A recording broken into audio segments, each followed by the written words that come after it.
njeriu lind me atë komponentën e besimit, ose si më thonë, me atë nevojën për të besuar në diçka.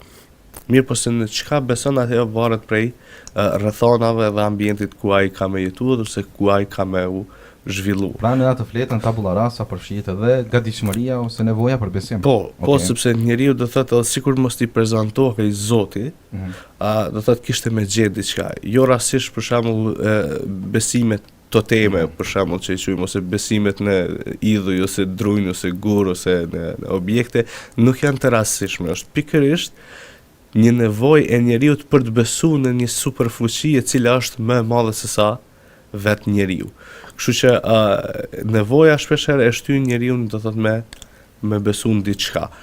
Ndërsa në raste do thotë kur sjellet një besim ose sjellet, si më thonë, një shpallje ose diçka më madhështore, atëherë kjo jep kuptim edhe më gjerë. Mirë, po natyrshëm njeriu është i prirur me besu në diçka që është shumë më e madhërishme se sa vetja e tij.